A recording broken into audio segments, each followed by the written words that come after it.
सारा ख़वातीन हज़रात, welcome back to another episode of Thought Behind Things. आज हमारे साथ मौजूद है एक बहुत ही खास मेहमान who I have known for a good part of the last decade I believe. मेरा इनसे वास्ता पड़ा था इस तरीके से कि I knew her sister but I found out about her because I ran this small page on Facebook and उधर मैंने एक आई डोंट इवन रिमेंबर क्या किया था, but I remember that you had one शायद नोट की तस्वीर खींचनी थी and you took one of the most conceptual and very interesting photo at the time. I believe you were 17 or 18 at the time. Probably, I don't know. Very young and I found that quite interesting. और फिर उस वक्त हमारी जान पहचान हुई. उसके बाद I've seen you grow rapidly over the years. You've been recently Pasoori गाना है. हाँ. So I was a creative associate for the season. For the entire season. Yeah. So you've been working on the sets and all of those for cokestudio, but in that song you can actually see her as well. इसी के साथ साथ she's worked previously on Nescafe Basement as well. So ये जुल्फी की team है जो basically Nescafe से flip करके इधर आई है. So she's worked on that as well. She's a communications designer. Is that the right? Communication designer. By degree. But she's a filmmaker now. By profession, Seemab Saqib Khan. Sir, thank you so much for being part of the show. Thank you so much for having me. Conversation को थोड़ा सा मैं start करूँगा. Just trying to understand what your early life was like and growing up. कौन से शहर में आप grew up की and what was it like? So मैं भरी हुई हूँ लाहौर में, पैदा भी हुई हूँ और भरी भी हुई हूँ लाहौर में. और मैं अगर ये बोलूँगी तो लोग जो मुझे जानते हैं वो यकीन नहीं करेंगे कि मैं बहुत ही लाइक एक साइलेंट बच्चा थी बचपन में. Because I had a really silent बचपन, क्योंकि आई थिंक जब मैं आपको होश ही कुछ 5-6 years old में आता है and then when I was 7 my father was diagnosed with lung cancer. या तो उस टाइम पे ऑब्वियसली आपको उस 2005 था वो, और उस टाइम पे लंग कैंसर एक बहुत लाइक आपको पता नहीं था कैंसर होता कि इट्स जस्ट अ वर्ड जो बहुत स्केरी है और पता है कि क्या ही हो सकता है. सो आई रिमेंबर कि वो टाइम था and then my father was एक मेरी अम्मा और मेरे अब्बू हर जगह एक हॉस्पिटल से लेके दूसरे हॉस्पिटल में, तो they weren't home much. And then I remember कि एक दिन जब पता चला कि कैंसर है तो माई अम्मा उन्होंने हमें बिठाया चारों बहनों को अपने इर्द गिर्द एंड शी सेड कि this is what we have to go through and we have to fight it. Obviously, and then we cried a lot, and then that was the last time I saw my amma crying for the next 3 years. Right. तो फिर उस तरह 3 साल इस तरह गुजरे, and then my father passed away when I was 10, and then उसके बाद यही था my amma was handling his business. So मेरे अब्बू का business था in Akbari Mandi Lahore. What sort of business? He was a wholesaler business. उनका wholesale का business था. तो और अकबरी मंडी एक ऐसी जगह जहाँ पे कोई औरत आज तक नहीं गई हुई. So my amma went there to take over his business because obviously she couldn't depend on anyone else. और मेरे अब्बू ने भी यही कहा था वो जब बीमारी के टाइम पे वो मेरी अम्मी को बोलते कि नहीं समझो जो मैं तुम्हें कह रहा हूँ समझने को एंड देन आई रिमेंबर कि मेरी अम्मी रातों को बैठ के बैलेंस शीट बनाना सीख रही हैं, बैलेंस शीट देख रही हैं. और उनकी तो है स्टोरीज ही बिल्कुल डिफरेंट है. वो तो एक अलग इंटरव्यू है. I mean, I'd love to have a conversation with her because that just sounds something. बहुत ज़्यादा वो it was a difficult time, but वो and I think वो ही कर सकती थी सिर्फ. मतलब मैं इमेजिन भी नहीं कर सकती कि आप एक जगह जा रहे हो जहाँ पे सिर्फ मर्द हैं. और उससे पहले वो काम कर रही थी? नहीं. So totally from a housewife to directly like Akbari Mandi business woman and the only जो अभी भी कोई नहीं जाता वहाँ, कोई औरत नहीं गई वहाँ. तो she went there. Obviously फिर ऊपर एक ऑफिस बना हुआ था. She didn't used to sit नीचे, but ऊपर ऑफिस था मेरे अब्बू का, वहाँ she used to sit. And then eventually पुराने वर्कर्स ने भी काफ़ी मसले करने शुरू कर दिए. She had to wind it up. 2 साल लगे वाइंड अप करने में. ऑब्वियसली मेरे अब्बू के बहुत अमेजिंग फ्रेंड्स भी थे जिन्होंने हेल्प की मेरी अम्मी की to wind it up and सही तरह वहाँ से निकलने में बहुत मदद की. So that was life till like 13. और फिर उसके बाद से यही था कि ऑब्वियसली जब आपके पेरेंट्स इतने busy you can't complain much about anything at all because अब फिर आप अपने अंदर ही होते हो और ज़्यादा नहीं. तो जो भी था ना मेरे अंदर ही था. Whatever I was it was just inside the shell. Basically became very sort of in a shell and sort of ज़ाहिर है उस टाइम के ऊपर और उस एज में while other kids are talking about and experiencing other things you have experienced something जो कि it's very real. It's not a joke, right? And you have to see all of that. आपकी फिर mother ने single handedly चारों को race किया, चारों को पढ़ाया. बिल्कुल. And now all of them are working? All of them are working and 2 of them are married and just me and my little sister who's also studying right now. Zabardast. How much do you think that impacted what you ended up doing or how you sort of panned out in terms of as a art वाली side तो एक है, but as someone who graduated and is actively working, is fully financially independent if I understand this correctly at this point in time, and Pakistan में बड़ा मुश्किल है, ख़वातीन के लिए बड़ा बहुत ज़्यादा डिफ़िकल्ट है फॉर 2 रीजंस. या तो वो डिफ़िकल्ट है बिकॉज इन्वायरमेंट कंड्यूसिव नहीं है, या वो बचपन से उनको जो है ना वो बनाया ही ऐसे है कि they don't feel the need to go out and work. So आपके लिए वो कैसा था? अच्छा, जब मैंने शुरू किया था ना तब तो यही था कि it was out of passion, because I was like मैंने करना है ये, और मेरे और आई थिंक इस सब की वजह से ये भी हुआ कि मैं इमोशनली भी बहुत इंडिपेंडेंट थी, यू नो, कि किसी पे डिपेंड करना मेरे लिए बहुत, अभी तक मेरे लिए बहुत मुश्किल है कि मैं किसी पे डिपेंड करूँ, कि मैं किसी से हेल्प भी मांग लूँ, because that's how I have been raised and that's how I have been spending my life. तो प्रोफेशनली तो ये हुआ कि मैंने पैशन के तौर पे शुरू की फ़ोटोग्राफी. तो मैं बचपन से 12 साल की उम्र से ना मैं अम्मा के फ़ोन पर के पिक्चर्स दे रही थी, फिर गल्ला बनाया, पैसे जमा किए, फिर कैमरा लिया. तो फ़ोटोग्राफी से पैशन से शुरू हुई, एंड उसके बाद वो प्रोफेशन में बदल गई, you know. Then I started earning, I paid my fees. तो उस तरह इंडिपेंडेंस बहुत ज़्यादा, फीस भी काफ़ी हद तक उस पर की. थोड़ा सा मैं पीछे जाऊँगा. स्कूलिंग का जस्ट ट्राइंग टू अंडरस्टैंड कि what were the schools that you went to and okay. So I went to Beaconhouse Liberty campus. Funny बात यह है कि मुझे पढ़ने का बिल्कुल भी शौक नहीं था बचपन से. और एक बड़ा मसला था मेरी ज़िंदगी में, मुझे पढ़ने का शौक नहीं था. फुल मेरी बेइज्जती होती थी घर में और सब कुछ होता था, लेकिन नहीं शौक था तो नहीं शौक था. और कभी भी होमवर्क भी नहीं मैंने किया, कुछ मेरा नहीं दिल चाहता था करने का. फिर ये हुआ कि अब जब ऑब्वियसली जब टाइम था, मेरे अम्मी वो बिजी होते थे, तो चल रही थी स्कूल लाइफ, सब कुछ हो रहा था. फिर then when I was, you know, after my father passed away, and और जब you know I was in 6th grade I think तब, और उसके बाद से ना, you know, I think I start coming out of my shell आहिस्ता आहिस्ता, यू नो, मेरे दोस्त के साथ.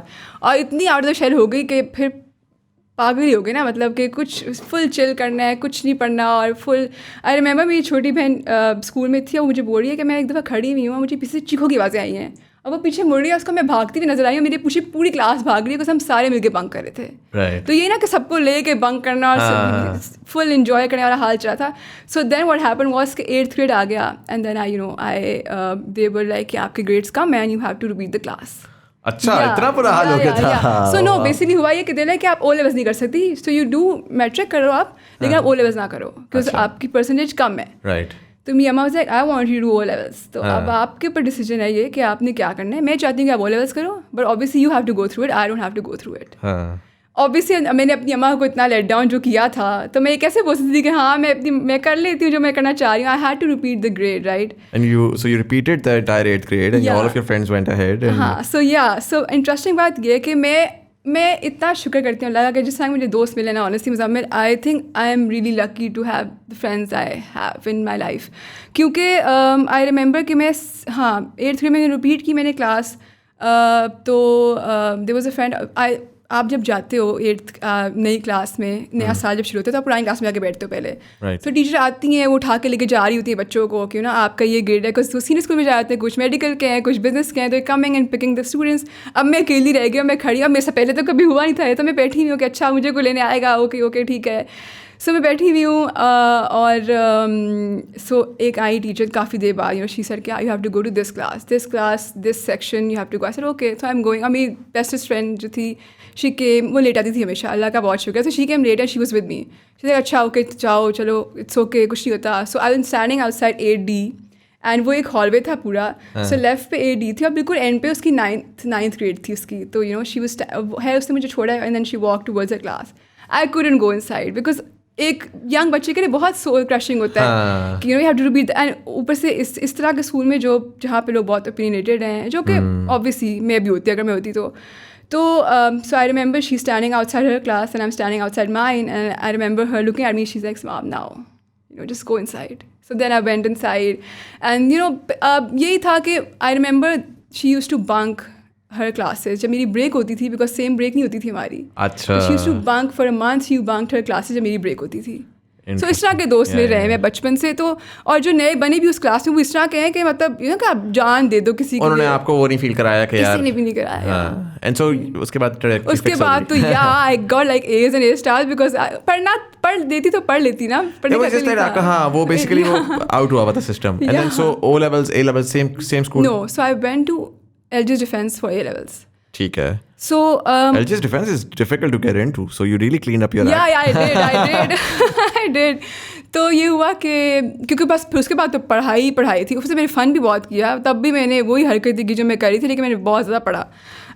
फिर ये हुआ कि LG's Defense की इसलिए भी गई थी क्योंकि because I was TBT campus उस टाइम पे इतना फोकस नहीं करता था on their activities as in if someone wants to get into something photography किसी कॉम्पिटिशन पे नहीं भेजता था ज़्यादा डिबेट्स पे फोकस था उनका जो कि मेरा नहीं था तो मुझे था कि मैं वहाँ जाऊँगी तो बेहतर अपॉर्चुनिटीज़ मिलेंगी मुझे सो आई वेंट देयर और यही हुआ कि फुल मैंने जान लगा दी हर कॉम्पिटिशन में मैं जा रही हूँ and I won them prizes और ये हुआ कि फिर इवेंचुअली जब आया time for the council to be announce तो सबको पता था कि मैंने प्रेसिडेंट बनना है राइट एंड देन जब अनाउंस हो रहा था I was the deputy and another girl जिसने कुछ भी नहीं किया हुआ था जिंदगी में she was the president of the society in Liberty campus in L G defence media president society की वो मीडिया सोसाइटी की वो प्रेसिडेंट थी राइट जिसने कुछ नहीं किया हुआ था राइट तो मेरे लिए वो उस टाइम पे बहुत बड़ा शौक था कि जब आप इतनी लाइक ऑब्वियसली होता है लोगों के साथ कि जब आप इतनी मेहनत करो और उसके साथ आपके साथ अनफेयर हो कि और आपको समझ ना आए कि ये क्यों है आपने उस बंदी का नाम भी नहीं सुना हुआ होता है ना कि बच्चे ने कुछ किया हो काम मीडिया सोसाइटी में no way to be found तो मेरे लिए वो बहुत ऑफ बात थी then I went I said कि क्या रीज़न है इसका then I got to know कि her father knew the principal of the school right and then I did not accept the sash because I was like I asked her I said if you think I asked the coordinator I said if you think that she deserves it more than I do then I'll take it and she did not have an answer right I said then I also can't take it and I didn't take it so you understood us time ke upar ke life is not that easy it's not that easy at all you really have to make your way through it A levels aapne graduate karne ke fauran baad you started college university what was that NCA so I want to study film अच्छा पर मेरी अम्मा से no क्योंकि timings के बहुत मसले होते हैं उनकी भी बात अंडरस्टूड थी मुझे क्योंकि वो सिंगल मदर थी ना मैं क्यों उनको तंग करूं पर मेरा दिल बहुत ज़्यादा था तो इंटरव्यू में मुझसे पूछा कि आपने किस डिपार्टमेंट में जाना है तो मैंने दिल पे पत्थर रख के बोला कम्युनिकेशन में डाल दें because that was the closest option आपकी जो बाकी बहनें हैं उन्होंने किस तरह की डिग्रीज की हैं आर्ट टाइप की हैं या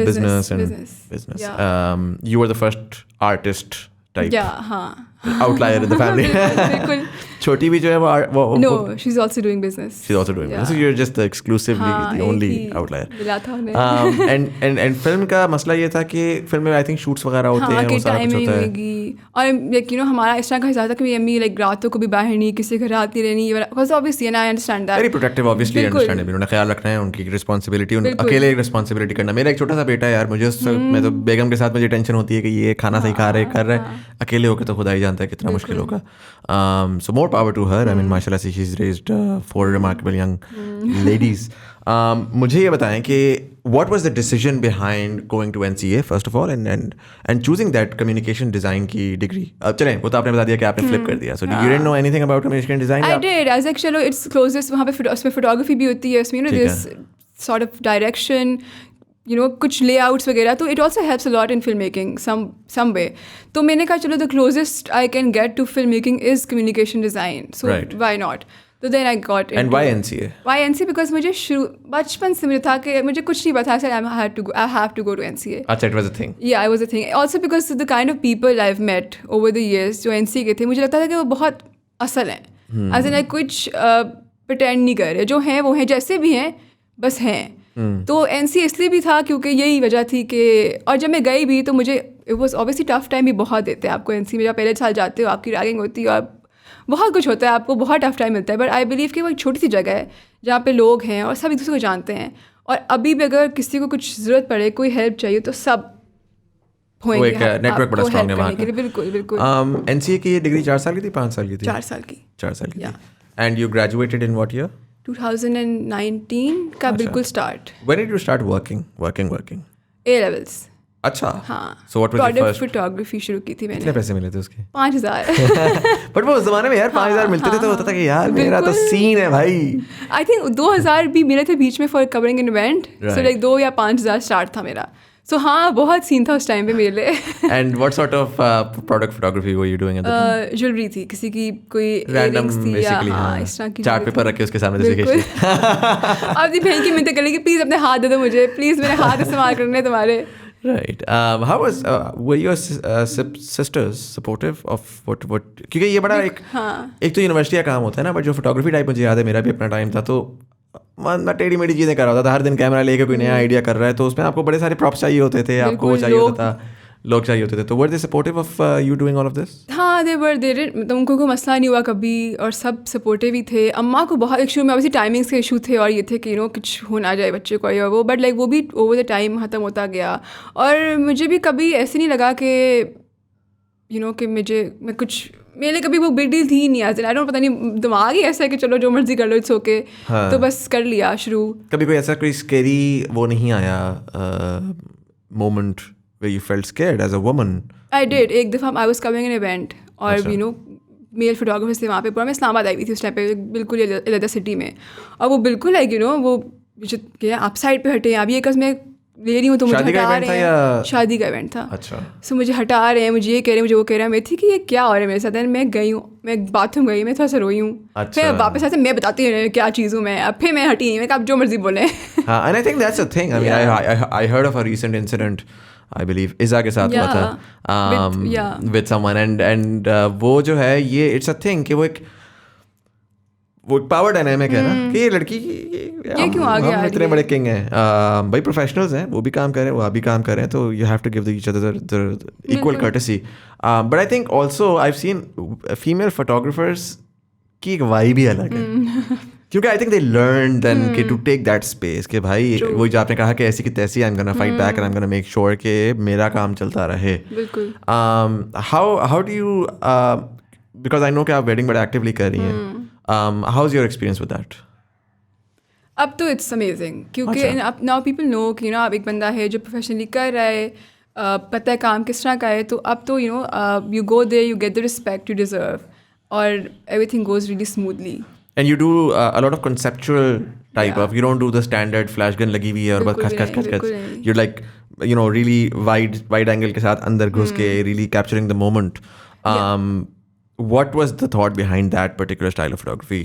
So मुज़ामिल, जब मैंने फ़ोटोग्राफी शुरू की थी, जब मैं छोटी सी बच्ची भी थी, तब भी इवन मुझे पसंद था कि मैं मोमेंट्स कैप्चर करूँ एज इन समथिंग दैट किसी को लगे कि यार मज़ा आए मेरे मोमेंट कैप्चर किए विद माई अब्बू और विद माई व्हाटएवर. तो मेरे कज़न्स की शादी होती थी तो मैं घुस जाती थी अंदर कैमरा लेके उनकी रुखसती पे, और मैंने ऐसी पिक्चर्स दी हुई हैं जो उनको अभी तक याद हैं, या उनकी इंगेजमेंट पे या कहीं. तो जब मैंने पेज भी अपना लेदा शुरू किया था फोटोग्राफी का, तब मैंने उस पर लिखा हुआ था कि ऑफरिंग कैंडिड फोटोग्राफी, जो कि नहीं लोगों ने लोगों के पास सीधे खड़े हो, स्माइल करें बड़ी सी और तो वहाँ से और लोगों को फिर पसंद भी. और अब मुझे ये लोग बोलते हैं कि अच्छा, कभी कभार लोग मुझे हायर करते हैं सिर्फ कैंडिड फोटोग्राफी के लिए, कि आप आ जाओ, हमने you just need one photographer for candid photography. Teams तो होती हैं, कभी कभी लोग सिर्फ इसके लिए भी बुलाते हैं कि just photography. You have a team now when you do projects? I do projects, but like team start किए I know कि एक specific लोग हैं जिनको मैंने बुलाना है for events. Freelancer types. Yeah, freelancer types. I need to make a team now. It's about time. It's about time. Recently you sort of, well, in fact, before I go towards that, how did Nescafe Basement happen for you? So मेरी senior वहाँ पे काम करी थी with Giraffe, the agency. So she knew that I photograph and she's seen my work. She called me up for a meeting. तो तब मैं गई and then they made me do the BTS of the season. Right. तो तब मैंने BTS से शुरू किया and then आहिस्ता आहिस्ता वो चलता गया, उनका पूरा सीजन कवर हुआ. So that's how Nescafe happened. And how many seasons did you work there? Just one. Just one. Yeah. वो BTS हुआ था. बिल्कुल. And then how did the Coke Studio thing happen? Okay, so ये interesting बात ये है कि and also because Coke Studio में are you working as an AD or as a... So I'll explain you कि मैंने क्या किया Coke Studio, because काफ़ी लोग बहुत confused हैं, because मैं वीडियो में भी घुस गई हूँ, मैं कहीं all over the place. So basically I was a creative associate for the whole season. ठीक है. So and starting off with, how did it happen in the first place? हाँ, so basically मैंने अभी जो कॉलेज जब खत्म हुआ तो आई स्टार्टेड एडीइंग, जो मुझे था कि मैं I need to go back to films because that's and for people who don't know what is an AD. हाँ, असिस्ट किया डायरेक्टर्स को, असिस्टेंट डायरेक्टर. सो बेसिकली मैंने एडी किया काफ़ी फिल्म्स में. तो आई रिमेंबर बिकॉज मुझे था कि मुझे घुसना है फिल्म्स के अंदर, मैं कैसे करूँ, बिकॉज फैशन और फिल्म बहुत डिफरेंट है. ठीक है. So I knew every one in fashion but I knew no one in film, और वो मेरे लिए बिल्कुल ज़ीरो से स्टार्ट था. तो आई रिमेंबर मेरी एक सीनियर ने एक पोस्ट लगाई हुई थी कि I need an AD for my film. तो आई मैसेज सर मैं प्लीज़.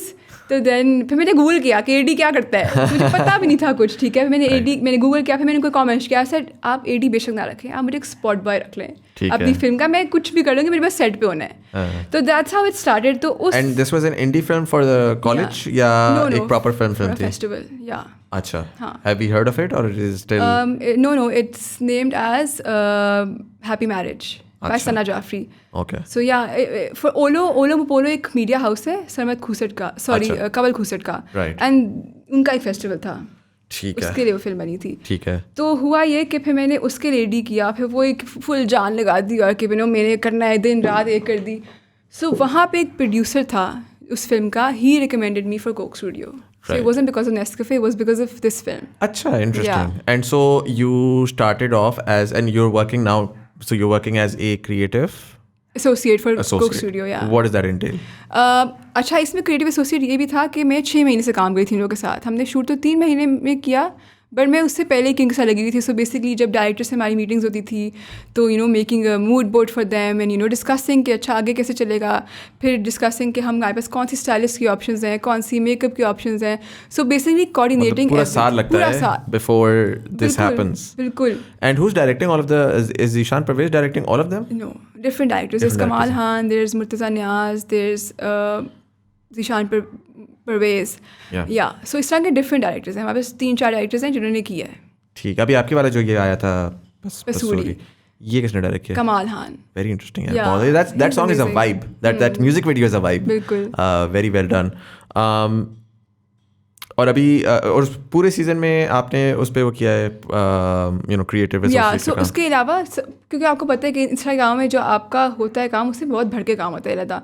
सो शूट पे I was also heading the production of the whole shoot, because agency की तरफ से 2-3 लोग थे हम जो कि होते थे सेट पे like from 8 AM to like हाँ, to making sure the makeup start at time, तो मेकिंग श्योर कि आर्टिस्ट पहुँच रहा है, कुछ नहीं पहुँचते आर्टिस्ट पहुँचे, आर्टिस्ट सेट पे पहुँचे, सब कुछ ये करना कोऑर्डिनेट.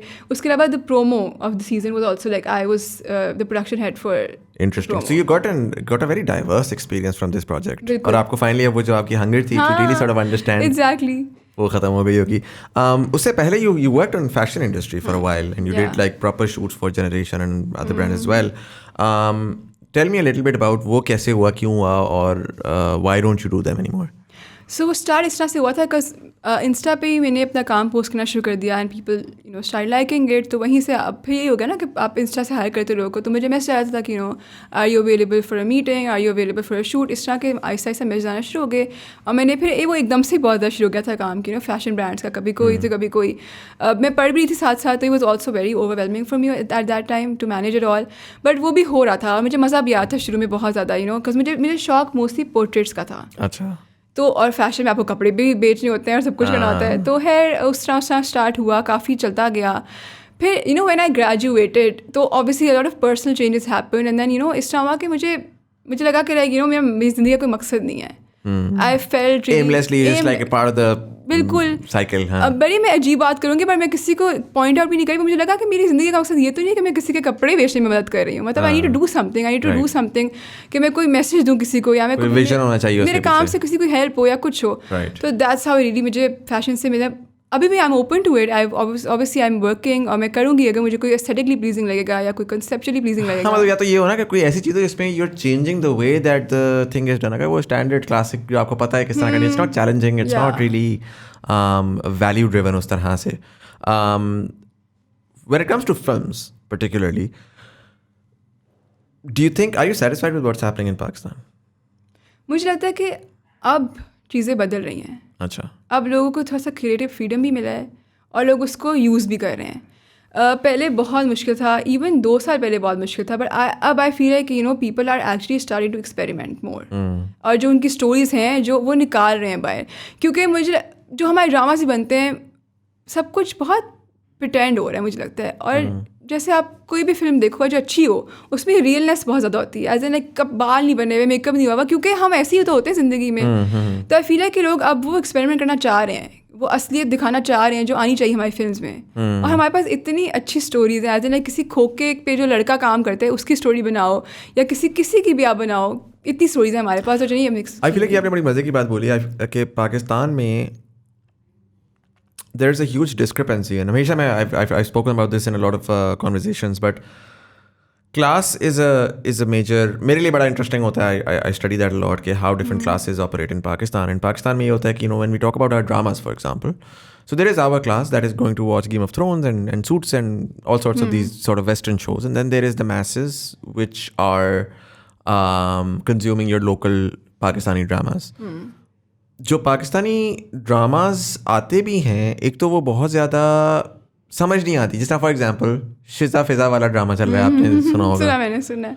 अच्छा, वो उसकी जो राइटर है उसने बोला जी मैंने एक बड़ा सीरियस सोशल इशू के बारे में बात की. अगर वो सोशल इशू अगर होगा भी ना, अगर होगा भी तो वो एक ऐसी क्लास में होगा जिस क्लास को इन्होंने दिखाया, इतना बड़ा घर और इतने वो, it's so disconnected, right. So you see a lot of this content in India जिसमें वो दिखा रहे हैं कि खोखे वाले की जब कहानी दिखाएंगे ना, तो वो एक्चुअली उस खोखे की गली में जाकर उसको एक बड़ा ऑनेस्ट और रॉ बनाकर ऐसा दिखाएंगे कि मेरे लिए भी वो इंटरेस्टिंग होगा. For me to get an insight on that class would be very interesting.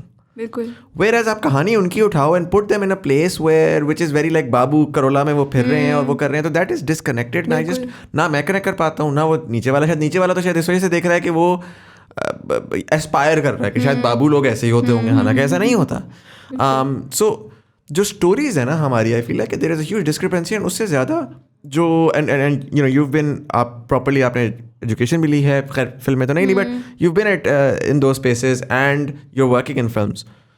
Do you think कि पाकिस्तान में मसला फिल्म मेकर्स से ज़्यादा राइटर्स का है? Because I feel like we don't have that talent. We've never built that talent of actually writing the stories जिसको आप visually represent कर सको. We have a ton of people, cinematographers थोक की तरह प्रोड्यूस हो रहे हैं, DOPs थोक की तरह प्रोड्यूस हो रहे हैं. बिल्कुल सही बात है.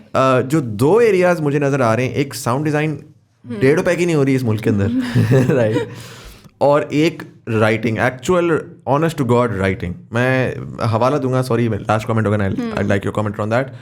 मैं हवाला दूंगा वार का. Do you remember Waar? I haven't seen it. So Waar का ये सीन था कि Bilal Ashari's genius as a director उसमें थी. He pushed a lot of boundaries there. Waar में मसला जो था ना वो था ही राइटिंग में, ठीक है.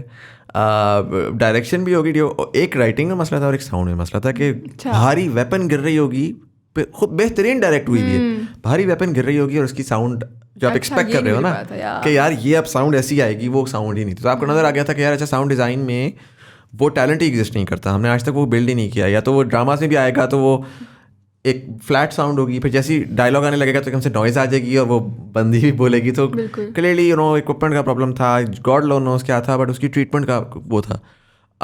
What has your experience been in terms of proper films, not just like obviously जो ब्रांड फिल्म्स हैं या छोटी फिल्म्स हैं उसके अंदर तो there is a lot of other things that you are doing, but proper films जो story telling films हैं उनके अंदर what's your experience been like? I think जो मैंने छोटी मोटी भी फैशन फिल्म्स भी की हैं जो कि लोगों को अच्छी लगी हैं, वो यही था कि वो बहुत रियल थी. एज इन लाइक उनके जो लव्स भी थे, एज इन को नरेशन भी हो रही है, तो वो इतनी असली थी कि लोगों को वो टच कनेक्ट होता है. हाँ. बिल्कुल. तो इस हिसाब से मुझे लगता है कि बिल्कुल सही बात है कि राइटर्स का बहुत हम लैक करें इसमें कि अगर हैं भी तो मैंने ऐसी बातें सुनी है मुज़ामिल कि हमारी एक ऐसी फिल्म है जो बहुत लाइक अच्छे बजट की थी और बहुत फेमस फिल्म है, उसकी स्क्रिप्ट लिखी जा रही है फिल्म के बीच में, आधी फिल्म हो चुकी है और कि अच्छा हमने वहाँ जाना है, वहाँ हमारा शूट है उस कंट्री में, तो चलो I write the next part also. That's what I heard. Yeah, no way. सोचें और ये फिल्म कमर्शियल फिल्म है जो लोग देखने के लिए पैसे खर्च रहे हैं, टिकट के लिए खर्च के जा रहे हैं सिनेमा में, और आप इस तरह ट्रीट कर रहे हो उसको.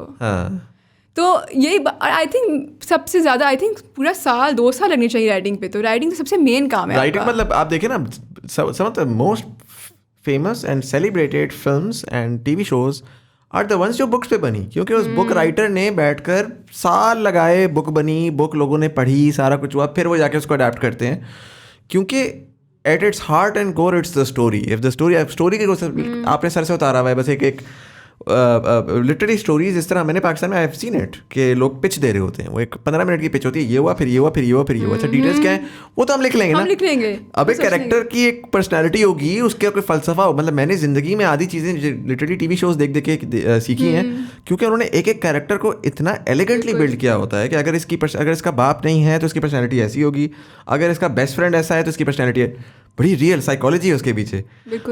हमारी writing is very sporadic and very random and it feels unreal often times. तो यही हो रहा है ना कि जो लोगों को हंसा दे, एंटरटेन कर दे कि चलो हम ये डाल देते हैं, मज़ा आ जाएगा, थोड़ा स्पाइस डालते हैं ज़रा, तो यही कर रहे हैं लोग कि गुजारा करो, चलाओ अपनी रेटिंग्स बढ़ाओ.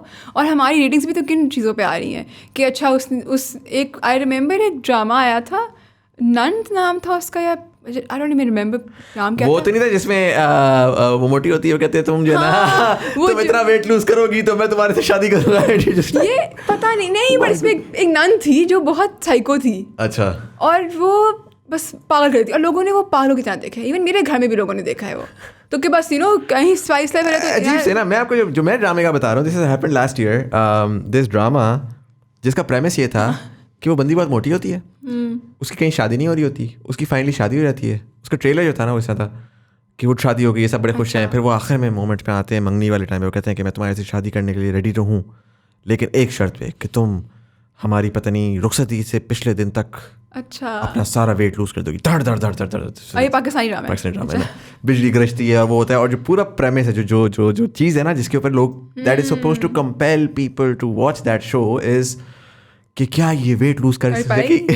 जो जस्ट लाइक यार दुनिया कहाँ से कहाँ चली गई है, और यही बैठे हुए हम अभी वेट के ऊपर बैठ के.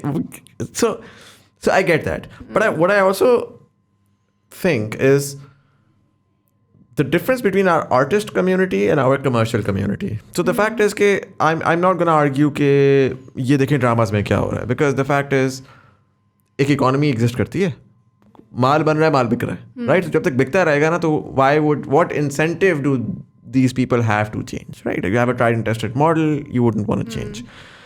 My question is, what is the indie community doing in trying to create the new demand? So क्या हम वेट करते रहेंगे कि जब तक हम टीवी हमें आके रिकग्नाइज नहीं करेगा और हमें टोटल स्पेस नहीं देगा हमारे आर्टिस्टिक ड्रामे की, तब तक हम कोशिश ही नहीं करेंगे? और इसकी मैं मिसाल इस तरह से दूंगा कि फ़ोटोशूट्स पहले बड़े फ़र्क होते थे, हमने आके डिस्टर्ब किया, ठीक है. डिजिटल के ऊपर काम बड़ा फ़र्क होता था, बड़े सारे लोगों ने डिस्टर्ब किया. म्यूज़िक डिस्टर्ब हुई है पिछले 2 साल के अंदर with the Hasan Rahims of the world and all of these post-COVID, Nurul Khalid, and even I believe जो आपके गाने में जो Shegil, she's also a pandemic discovery, you know. So a lot of these new talent came in and they were like, listen, we need to change the way that music is made in this country, and to the extent कि उन्होंने इतना push कर दिए boundaries कि Pepsi rap song बना रहा है और cokestudio जो है वो indie artist को लेकर आ रहे हैं और young singers के पीछे भाग रहे हैं. Why? Because nobody waited कि यार मैं तो रैप तब बनाऊंगा जब पेप्सी आके मुझसे कहेगा. मैं पहले बनाकर पूरी मार्केट चेंज कर दूंगा and then eventually these people will follow. So my question is, what can indie folks do? Let's say starting with short films. I mean, Midsummer Chaos for me was a phenomenal. जिस तरह hit हुआ था यार, उसको मजाक भी किया ना. What that showed was potential. कि YouTube पे एक चीज़ आ सकती है, एक सीरीज आ सकती है और वो implode कर सकती है for good or bad reasons. And so the platform exists. आज लोग कह रहे हैं कि Netflix नहीं है हमारे पे. यार Netflix नहीं है, कोई छोटी सी सीरीज बनाकर उधर तो डालो ना. So do you think that's happening, and do you think कि मतलब what's your community around Lahore में? ज़ाहिर है there's a huge creative community. वो क्या कर रही है इस टाइम पे फिल्म्स के लिए, अगर मैं पर्टिकुलरली उसकी बात करूँ? सो ये बहुत इंटरेस्टिंग बात है, बिकॉज मेरी इस पे बात हो चुकी है किसी लोगों से पिछले दिनों में ही, और मैं यही कह रही थी कि यार क्यों हम प्लेटफॉर्म ढूंढें. वो अलग बात है लोगों की कि लोगों को स्पॉन्सर चाहिए, एक बजट चाहिए टू मेक, वो बिल्कुल सही बात है. लेकिन मेरा क्वेश्चन ये था कि हम क्यों स्पॉन्सर ढूंढें? Why can't we put it on YouTube जहाँ पर पूरी दुनिया देखे और ज़्यादा लोग तक पहुँचे वो चीज़. तो एग्जैक्टली जो आप सवाल करें, मेरा वही सवाल है कि why aren't we putting it up on YouTube जहाँ पे हमारे लिए ईजीली एक्सेसिबल भी है.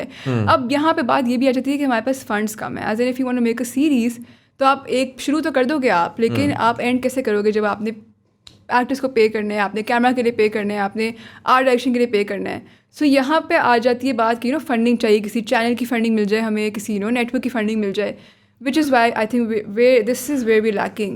But that's what I'm saying. So I think you're absolutely right. In an idealistic world, you want to shoot with your red camera and you want to ensure that you have some of the most remarkable talent and everybody gets paid. Absolutely. And I think that's the perfect case scenario. लेकिन जब आप disrupt करना चाहते हैं ना, देखिए बड़ी simple सी बात है, आप आती हैं और आके कहती हैं कि यार मैं फोटोग्राफर बनना चाहती हूँ, मेरी अम्मी तो मुझे पैसे नहीं दे रही, तो जब तक कि मेरे पास पैसे नहीं आएंगे तो मैं तो फोटोग्राफर. और मुझे पता है आपकी कहानी है, आपके इर्द गिर्द बहुत सारे लोग हैं आज वो बैठे हुए वेट कर रहे हैं, जब तक मैं ना A7 नहीं लूँगा ना तो मैं तो नहीं फोटोग्राफर बन सकता. The fact is you started with a mobile phone and you said listen I am gonna start of their. And that's why I find Midsummer Chaos very, very interesting, because I think these kids were like, at least let's just do it. मसला हमारा ये है कि अगर मैं लाहौर भी उठा लेता हूँ, लाहौर में पिछले 2 साल में बहुत अमेजिंग फिल्म मेकर्स इमर्ज हुए हैं फ्रॉम आर्ट बाय वासिफ से लेकर साइम सिद्दीक, वो आपका है what's his name, Dawar, lot of these like indie artists आपके आना शुरू हो गए हैं, और ये सारे कुछ पढ़े आर्ट स्कूल से निकले हुए हैं, कुछ जनरली सेल्फ टॉट हैं.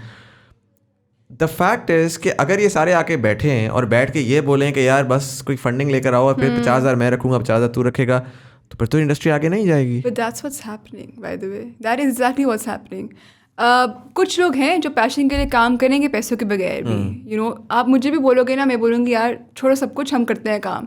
सब नहीं करेंगे मुजम्मिल. और फिल्म अकेले काम ही नहीं है. तो अकेले बंदे से नहीं बनती. जब आपको सारे लोग ही नहीं मिलेंगे जिनका दिमाग, बहुत मुश्किल होता है कि आपको एक ऐसी टीम मिले जो कहे कि यार हमने काम करना है, हम दिल से काम करेंगे, बाकी सब जाए बाहर में. और ऐसे लोग मिलना बहुत मुश्किल है एक टीम, पूरी टीम में. Have you seen बेकार फिल्म्स की वेब सीरीज? नहीं. So बेकार फिल्म्स, बेकार फिल्म्स? नहीं. These are creators हैं YouTube पे, they used to create comedy skits, right? So generally वो young teenagers के लिए वो content बनाते हैं, family friendly content होता है. Started off with content like how moms do this and how dads do this, and society के जो रिलेटेबल एलिमेंट्स होते हैं वो उठाते हैं और उसके अराउंड स्केचेस बनाते हैं. अराउंड 2019 आई बिलीव उन्होंने कॉमेडी, अच्छा छोटे छोटे स्केचेस तो वो बनाते होते थे. 3 लोगों की टीम थी, 4 लोगों की टीम कह लें रफली, and they were graduates from, film के ग्रेजुएट्स थे आई बिलीव इकरा के या ज़ैबिस्ट के, वन ऑफ दोज. अगेन दोस्त हैं, I am sorry I don't know where you guys graduated from, but one of those universities.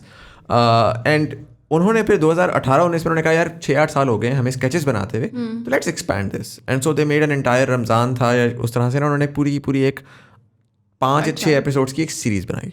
ठीक है, उन्होंने अपने आप को स्केल अप किया. सो पहले वो क्या कर रहे थे, एक DSLR उठाया, उससे कर रहे थे, फिर लाइट्स ऐड हो गई, फिर माइक ऐड हो गए. फिल्म के लिए उन्होंने क्या किया, उन्होंने जी प्रॉपर अच्छी वाली लाइटें भी ले ली, आउटडोर के लिए लाइटिंग भी प्रॉपर हो गई, सिनेमाटोग्राफी भी आहिस्ता आहिस्ता आना शुरू हो गई. 1 स्टेप बढ़ते गए और एक प्रॉपर सीरीज आई. वो इस तरह आई कि उसकी episode, so it's an entire story line. Episode 1 आई, फिर नाउ वेट हो रहा है अगले हफ्ते episode 2, episode 3, and I think almost उनकी पर एपिसोड 3-4 लाख व्यूज़ आ रहे थे. फिर उन्होंने अगले साल फिर से किया. लास्ट ईयर उनकी एक एपिसोड फिर उन्होंने थोड़ा सा कॉमिक रिलीफ से हटकर वो सीरीज की तरफ आए, and they created a series called clickbait.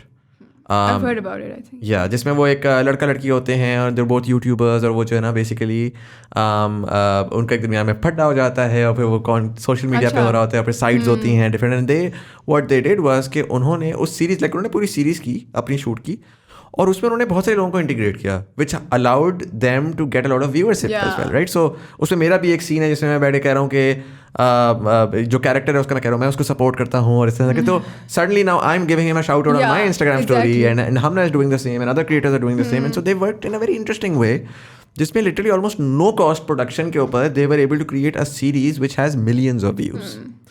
And what I am seeing is कि you have these sort of like indie creators, digital creators who are now going towards film, but obviously because their core is very, very, comic and वो सारा का सारा. So for them to go towards, और उनके भी नई, by the way उनकी अभी नई सीरीज भी आने वाली, looks amazing, shout out to them. But for them to actually go towards something Netflix level is going to be much more difficult than actual filmmakers coming out of Lahore, for example, right? It's just that the filmmaker is a bit too arrogant, forgive me for being वो कह रहा है कि नहीं यार जब तक मैं परफेक्ट नहीं हूँगा मैंने तो कोशिश ही नहीं करनी. जब पॉसिबिलिटी नजर आ रही है, जब हम जो है वो अपना प्राइमरली यूट्यूब के ऊपर चला रहा है कंटेंट, जो कि बहुत अच्छा जा रहा है, बहुत अच्छा जा रहा है. तो मेरा ये गिला है फिल्म मेकर से कि why can't they create, why can't they give us something fresh, right? Why can't we have stories which could be short stories, like you don't have to do an entire 2 hour feature film, but 15 minutes की, let's say 3 episodes की एक आ गई. अच्छा, I will answer अपने behalf पे for sure. बाकियों का तो मुझे पता नहीं, पर मैं इसलिए सिंस मैंने पढ़ा नहीं फिल्म, राइट, तो मैं उस तरह का मेरा स्टेट था कि आई वांट टू लर्न, कि मैं कुछ करने से पहले मैं सीखूँ. तो इसीलिए आई एडिड पीपल, मैंने काफ़ी सेट्स पे गई जहाँ कभी किसी ने बोला एक्ट कर लो तब भी चलेगी, क्योंकि चलो सेट पे तो होंगी, सीखूंगी तो सही, नज़र तो सब कुछ आ रहा है.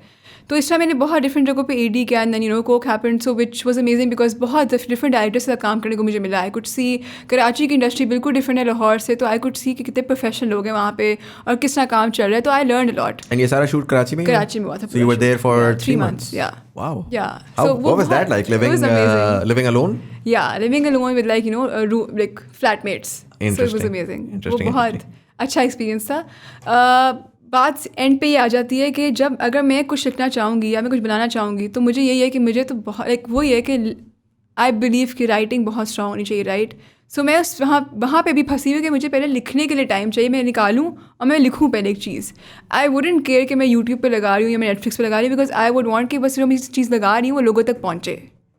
तो मैं जहाँ पे रुकी हूँ यही है कि अभी मुझे लगता है कि मुझे थोड़ा सा और सीखना है और फिर लिखना है कुछ. Makes sense.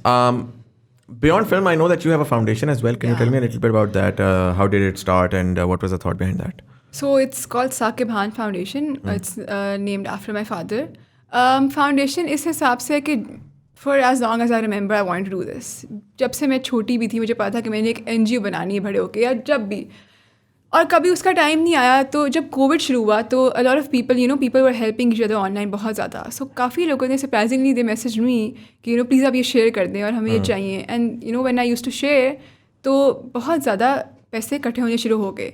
कुछ लोग अपनी बताना नहीं चाह रहे थे कि हम कौन हैं, like they didn't want people to know कि कौन पैसे मांग रहा है. तो यूज्ड टू बी कि आप प्लीज़ अपने अकाउंट में कर दें और आप अपना नाम यूज़ करें. Then I used to tell कि and I used to you know show everyone कि मैंने इतने अकाउंट इस पैसे में गए ये वो. तो मैं सब कुछ दिखा रही थी लोगों को, तो सब कुछ बहुत ट्रांसपेरेंट था. तो I think that may be build trust लोगों का. और लोगों ने लाखों पैसे जमा हो जहाँ मुझे यकीन नहीं था कि कभी हो सकते हैं. लाखों में लोगों ने मदद की लोगों की. तो this happen right. And then फिर मैंने कहा चलो दिस इज़ मेरी अबू की बर्थडे आई थी, वैसे this is the perfect you know time to make it. ये 1 साल पहले की बात है. तब मैंने बनाई ये फाउंडेशन. अब obviously because I am all over the place, this photography this film, तो मैं बिल्कुल भी एक टाइम पे फोकस नहीं कर पा रही उस पर. बट जब हमने बनाई ये फाउंडेशन उसके बाद हमने 2 ऐसी चीज़ें की जो आई थिंक बहुत ज़्यादा यू नो मेजर थी. So there was this case of Azlan you know the heart warrior. अब मेरी फाउंडेशन का basic you know it's not a पूरी भरी NGO. तो जो मेरा आर्ट है, जैसे मुझे पता है कैमरा कैसे इस्तेमाल करते हैं या मुझे पता है कि फ़ोन कैसे इस्तेमाल करते हैं, तो मैं जितनी हेल्प उससे कर सकती हूँ NGO के थ्रू मैं वो करती हूँ. कि चलो किसी के लिए डॉक्यूमेंट्री बना दी, किसी के लिए पोस्ट लगा दी, किसी के यू नो कुछ. तो जिस तरह छोटी मोटी चीज़ें उस फाउंडेशन के थ्रू हो सकती हैं अभी तक तो वो हो रही हैं सिर्फ. सो अभी इट्स जस्ट यू नो काफ़ी छोटे लेवल पे. इंशाल्लाह आई वांट इस साल का ये भी गोल है कि you know I do something about it, you know make it grow more. Right. But फिलहाल you want to focus on the media aspect of where you can, how you can help through media and films maybe in these areas. Another thing that I'd like to know, and you've been in the media space for a good part of 4 or 5 years, so at least. You know, professionally working as well. Probably more. तो काफ़ी देर से, How do you see women in media? Pakistan में generally ये कहा जाता है कि media industry बड़ी गंदी है, कल्चर बड़ा ख़राब है, बहुत ज़्यादा हरासमेंट तो कह लें, लेकिन आई थिंक वो जो एक a small element to that would be like you mentioned earlier कि एज अ वुमन रिस्पेक्ट नहीं है. But what's your experience been in terms of working on sets or working with other people in the industry? What's the culture like? अच्छा अब तो बहुत change हो गया है. जब मैंने शुरू भी किया था ना तो मेरे लिए ऑब्वियसली सरप्राइजिंग था you know so many women working on it. और अब एक्चुअली में जितना मैंने देखा ना, जितनी हार्ड वर्किंग और जितनी लाइक यू नो इस तरह एफिशिएंसी जो मैंने औरतों में देखी वो मैंने नहीं देखी मर्दों में. और ये मैंने फिल्म में भी नोटिस की बात एज लाइक आई नो कि लाइक बहुत कमाल के एडीज़ भी हैं, लेकिन जिस ना लड़कियाँ काम कर रही है ना, जिस एफिशिएंसी से वो काम कराती हैं, I think may be like naturally हमें है कि यू काम कराना है, बस पीछे पड़ जाओ, ये हो के रहना है. वो मैंने बहुत देखा है. और इवन नॉट जस्ट लड़कियाँ, जो हमारी बड़ी उम्र की भी लोग हैं जो हमारी इसी इंडस्ट्री में हैं, आप you can't mess with them. Right. इतना उनका अच्छा सीन है कि आप उनके साथ कुछ कर नहीं सकते. मुझे तो like you know I actually more scared of them कि मुझे आदमी तो दूर की बात है, मुझे डर उनसे लग रहा था कि अच्छा यार you know I need to prove myself to her. Right. तो आदमी तो मेरे लिए काफ़ी देर बाद आए थे. And what about the culture? Is it okay now? Is it secure? I think ना होती हैं चीज़ें for sure. But I believe कि अब लोग क्योंकि पता है कि एक तो सोशल मीडिया हमारे पास है, you can't mess with someone. अब पता है कि यू नो कि कोई आसानी से लेगा नहीं आपका कुछ भी. आप किसी का कुछ करोगे फिर आप कहाँ जाओगे करके. क्योंकि हमारे पास अब टूल्स बहुत बेहतरीन आ गए हैं. इवन टूल्स के अलावा करेज बहुत ज़्यादा आ गया है आई थिंक लड़कियों में, औरतों में, कि आप क्या करके पहले जाओगे आप उनके साथ? खामोश बैठ जाते थे कि अच्छा पता नहीं बिल्कुल। बता दिया तो ये हो जाएगा. अब बिल्कुल, ये कि बिल्कुल। इट्स बिकम अ थिंग कि अगर है तो बिल्कुल। I'll be reporting it हाँ। immediately. Recently I heard one of my friends, she spoke about Elan for not paying models. Yes. Modeling generally as an industry, do you think कि वहाँ पर ये मसला अभी भी है रिस्पेक्ट का? ये फोटोग्राफर के साथ भी है. सो इलान डिड नॉट पे मी फॉर 6 months. अच्छा. काफ़ी साल पहले. तो मैं इस कॉलेज में पढ़ती थी, आज भी लाइक मेरी पे दे दे मेरी पीछे पड़ी हुई थी, तो ये कभी जवाब नहीं आ रहा, कॉल्स भी कर जवाब नहीं आएगा. सो ये मसला कब से चल रहा है आपको पता है? और ये पिछले दिनों तो अभी वायरल हुआ है ना. ये हमारा एक ग्रुप था ऑफ फैशन इंडस्ट्री जहाँ पे लोग थे, उसमें बातें डिस्कस हो चुकी हुई हैं कि Zahir is not paying us, Elon is not paying us. इस तरह की डिफरेंट बातें चल रही थी काफ़ी सालों से. बड़े ब्रांड्स हैं, ये बड़े ब्रांड्स हैं. हम बचपन से तो ओ माय गॉड इलान पहना किसी ने, तो अब इलान के ये हालात है सोचो. और अच्छा पैसे पे तो लोगों को नहीं करे, अलग बात है वो लोगों के कपड़े भी नहीं दे रहे. क्या मतलब? क्या किसी ने बुक करवाए में? तो किसी ने ऑर्डर किए में 3 महीने पहले, आई नो समवन इसके 3 महीने पहले कपड़े ऑर्डर हुए में, और वो बोले हमें कपड़े थे, फ़ोन नहीं उठा रहे. अब बहुत मुश्किल से जब किसी और नंबर से कॉल की कुछ जुगाड़ लगाए तो बोला गया कि अभी टाइम लगेगा और ये और वो, सारी पेमेंट हुई है, सब कुछ हुआ है. तो उनके हालात मेरा ख्याल है बड़े बुरे हैं फाइनेंशियली. आई हर्ड के पीपल बॉट शेयर्स भी उनके, बट अभी भी बुरे हालात हैं. लाइक पता नहीं कि किस तरह वो हैंडल कर रहे हैं, but they also like shooting campaigns internationally. Yeah, I mean, we got reached out by them as well recently as well. So they're doing something, but I don't know what's going on there, guys. Like, somebody यार. Put your act together. What's going on? But so I heard the Atika was basically sort of. I think you worked with her as well. Yeah. So she spoke out about it, and she's like a docile.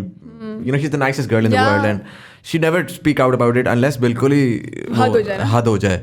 And उस पर फिर मुझे ये हो रहा था कि यार आज तक यही मसला है कि modelling and then your saying photography में भी ये है. Do you think this is exclusive? Is this a media industry thing और is this exclusive to women though? I think media industry का मसला. सो जो लड़के मॉडल्स हैं वो भी जलील होंगे, अगर जब होना होगा जलील तो जलील होंगे. बिल्कुल. फोटोग्राफर्स भी काफ़ी इसी टाइम पे जब आतिका ने ये लिखी तो काफ़ी मेल फोटोग्राफर्स और वीडियोग्राफर्स ने भी लिखी कि मेरी भी रुकी हुई है. अच्छा. और एक उनके एक्स एम्प्लॉय ने भी लिखी कि मेरी तो पता नहीं कितने. हाँ, तो वो आदमियों की भी रुकी हुई थी. अच्छा. तो ये मसला तो इंडस्ट्री का ही है पूरा. बिल्कुल. Interesting. Seemab, what's the next step for you? What are we gonna see from you over the next 5 years? Over the next 5 years, I think hopefully I'll be able to write something and then direct something, and I'll be able to take Saqib Khan Foundation to किसी जगह में लेके जाऊँ. अभी recently I start working with SOS. उनके साथ में वही जैसे मैं आपको बताया ना कि कैमरे के थ्रू मैं हेल्प करना चाह रही हूँ, तो उन्होंने भी they reached out and they said make something for us. So that's what I am working on right now. So hopefully इस साल I want to make it grow more इंशाल्लाह, एंड देन वेडिंग से साथ चल ही रहा है. And core focus आपका अब फिल्म मेकिंग में ही है. Like so will see may be Netflix के ऊपर कभी directed by Allah kare. Inshallah, why not? 100%. You're incredibly talented, and I know for a fact that it's not even a matter of if, it's a matter of when. So I'm excited to see that. I'll ask you a question. Generally, I ask everyone. You're 27 years old right now. Is that something I can publicly say? Yeah. Okay. 30 years from now, you'll be 57 at the peak of your life. I mean, that's generally considered as 60 is the ultimate high. Pakistan will be 100 years old. You've grown up in Lahore for most of your life. Yes. You've had a very turbulent childhood as well because of incidents and experiences, and so you've seen the best and the worst of it. How do you see Pakistan 100 years from now? 30 years from now at the age of 100 in 2050? Pakistan मुझे overall Pakistan का नहीं पता, मुझे ये पता है कि I would be trying to make things better, not just entertainment side पे, but I would also be trying to make things better for the people who can't speak out. Right.